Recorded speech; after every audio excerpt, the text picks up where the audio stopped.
Issue प्रोसेसची order म्हणजे काय हे आपल्याला पाहायचं आहे. तर मित्रांनो, ज्यावेळेस कोर्ट FIR चे डायरेक्शन देतं किंवा पोलिसांनी तपास केल्यानंतर ज्यावेळेस चार्जशीट ही कोर्टामध्ये येते, तर त्यावेळेस कोर्टाला त्या सदर चार्जशीटवरती दखल घेण्याचे अधिकार असतात, जे की 190 CRPC मध्ये आणि नवीन BNSS प्रमाणे 210 BNSS मध्ये याबाबतची तरतूद सांगितलेली आहे. तर मित्रांनो, यामध्ये कोर्ट ज्यावेळेस दखल घेतं म्हणजे की पुरेसा पुरावा आहे त्या दोषारोपपत्रामध्ये आरोपीविरुद्ध प्रोसीड होण्यासाठी, म्हणजे की पुढे जाण्यासाठी. तर पुरेसा पुरावा जर आढळून येत असेल कोर्टाला, तर कोर्ट त्यावेळेस इश्यू प्रोसेस करतं म्हणजेच की संज्ञान घेतं, म्हणजेच की दखल घेतं आणि आरोपींना समन्स इश्यू करतं, म्हणजे की आरोपींना नोटीस काढतं, वॉरंट करतं.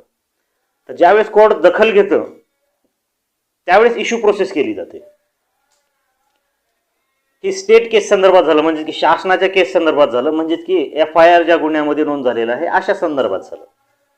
तर मित्रांनो, ज्यावेळेस तुमची खाजगी तक्रार 223 BNSS प्रमाणे दाखल असते आणि ज्यावेळेस कोर्टाला FIR डायरेक्शनची गरज त्यामध्ये वाटत नाही किंवा तुम्ही डायरेक्ट तुमची खाजगी तक्रारच 223 प्रमाणे दाखल केलेली आहे, तर अशामध्ये जर कोर्टाला पुरेसा पुरावा आरोपीविरुद्ध आहे असं वाटत असेल, तर कोर्ट त्यावेळेस इश्यू प्रोसेस आदेश करतं. इश्यू प्रोसेस आदेश करतं म्हणजे की डायरेक्ट त्याच्यामध्ये समन्स काढलं जातं, दखल घेतली जाते. तर मित्रांनो, 175(3) मध्ये कोर्ट दखल घेत नाही प्रायमा फेसीच, हे सर्व गुन्हे हे दखलपात्र स्वरूपाचे आहेत, म्हणून कोर्ट पोलिसांना डायरेक्शन देतं की तुम्ही FIR नोंद करा, तपास करा आणि दोषारोपपत्र दाखल करा.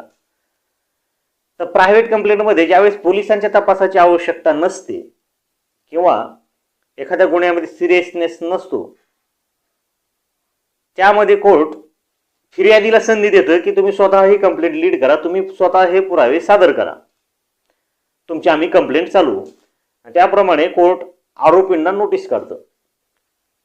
तर मित्रांनो, यापुढे कलम 223 कंप्लेंट टू मॅजिस्ट्रेट, म्हणजे एखाद्या व्यक्तीने कोर्टासमोर जर खाजगी तक्रार दाखल केली, FIR ची नाही, खाजगी तक्रार दाखल केली आणि खाजगी तक्रार मला चालवायची आहे, कोर्टाने यामध्ये इश्यू प्रोसेस करावी, म्हणजे की आरोपी विरुद्ध समन्स काढावे म्हणून असा अर्ज जर केला, तर मित्रांनो यापुढे कलम 223 मधील उपकलम 2 मध्ये सांगितलेलं आहे की असा कुठलाही इश्यू प्रोसेसचा आदेश करण्यापूर्वी आता यापुढे आरोपीचं पण म्हणणं ऐकून घेणं बंधनकारक करण्यात आलेले आहे. यामध्ये तर शाल शब्द वापरलेला आहे, म्हणजेच